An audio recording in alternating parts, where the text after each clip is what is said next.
स्वीटी की शादी होते ही स्वीटी ससुराल चली जाती है और रह जाती हैं भाभी माँ। भाभी बोलती हैं, वाह जी वाह, सारे कपड़े मेरे। हाय रे पैंट, अरे वाह वाह, मजा आ जाएगा। अरे ये सिद्धि की अलमारी के सामने खड़े होकर क्या बड़बड़ा रही है? जा जाकर देख मेहमानों को विदाई की मिठाई मिली कि नहीं। अब हाँ माँ जी, क्यों नहीं, लेकिन पहले कपड़े तो बदल लूं। अब रानी आ जाती है सिद्धि के उन कपड़ों में जो वो ससुराल जाने से पहले घर छोड़ जाती है। अरे रानी, कुछ दिन रुक जाती। अरे ये तो सिद्धि बिटिया को मैंने ही दिया था, बड़ा ही फबता था उस पर, तुझ पर तो कुछ खास नहीं लग रहा। अब वो ना मेरे सारे कपड़े गीले थे तो सोचा पहन लूं। वैसे भी सिद्धि को कौन सा भी पुराने आउटडेटेड कपड़ों को पहनना है। वैसे भी ये सूट तो मैंने तभी पहना था, वैसे खास है भी नहीं ये। हाँ ठीक है, लेकिन ना मेरी सिद्धि पर तो जमता था। सारे मेहमान चले जाते हैं और सिद्धि ससुराल से मायके पहली बार आती है। अपना घर, अपना कमरा, अपनी अलमारी। ये बोलकर जैसे ही सिद्धि अलमारी खोलती है तो सामने उसके कपड़ों की जगह कुछ और ही रखा होता है। माँ, ओ माँ, जरा कमरे में तो आना। सास और रानी वहां पहुंच जाते हैं। रानी ने पहनी होती है सिद्धि की जींस और टी शर्ट। अरे भाभी, ये क्या? ये तो मेरी बड़ी ही महंगी टी शर्ट है, इसे आपने घर में क्यों पहनी है?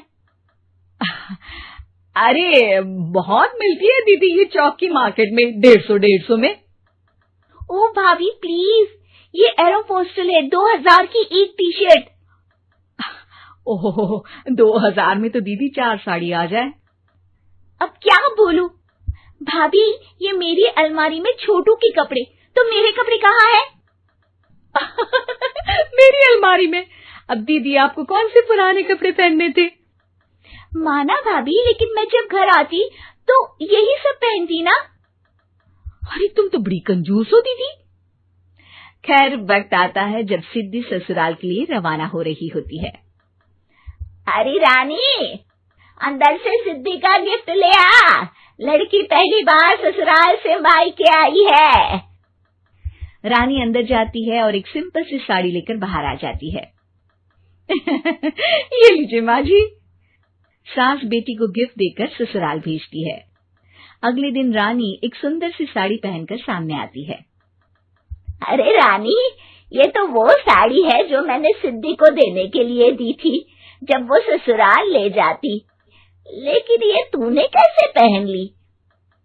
अरे माँ जी, ये साड़ी तो मुझे बहुत पहले से ही पसंद थी, लेकिन चिंता ना करिए, मैंने सिद्धि के लिए भी अच्छी सी साड़ी दी है। हाँ। तभी सिद्धि का फोन आता है। क्या माँ, कुछ अच्छा तो दिया होता ससुराल ले जाने के लिए। अरे पहले दिखा दिया होता। ये चमकते हुए पैकेट में नौकरानी वाली साड़ी मत दिया करो माँ। अरे बेटे, वो तेरी भाभी ने ना गलती से उससे पैकेट बदल गया। हाँ, मैं कल ही तेरे भाई के हाथ से तेरा वाला पैकेट भेज दूंगी। अरे रहने दो माँ, आई एम श्योर भाभी ने अभी वही साड़ी पहनी होगी जो तुमने मेरे लिए रखी थी। तुम तो समझ नहीं पाई उनको। खैर छोड़ो, मैं ज्यादा बोलती अच्छी नहीं लगती, रहने दो, आपको उन्हीं के साथ रहना है, फिर बात करेंगे।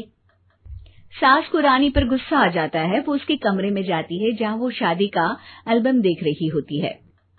रानी, मार्केट जाकर एक ऐसी ही साड़ी लेकर आ, कल प्रतीक जाकर सिद्धि के घर दे आएगा।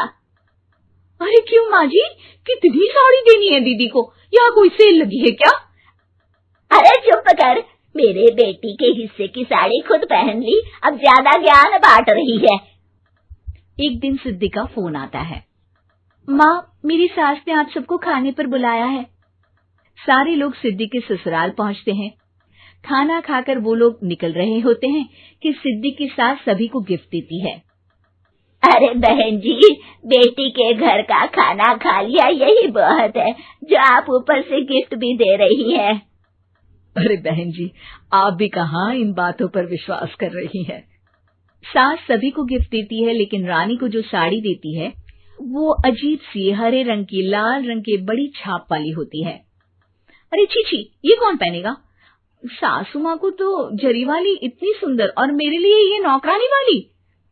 अरे भाभी, दरअसल मैं जब भी घर आती थी आप वापसी में ऐसी ही साड़ी देती थी ना, तो माँ ने सोचा कि आपको आपकी पसंद की ही साड़ी क्यों ना दी जाए। बेचारी रानी, बोलती भी तो क्या। सिद्धि और सास रानी का चेहरा देखकर हंसने लगती है, तो रानी समझ जाती है कि अपने ही बिछाए जाल में वो फंस चुकी है।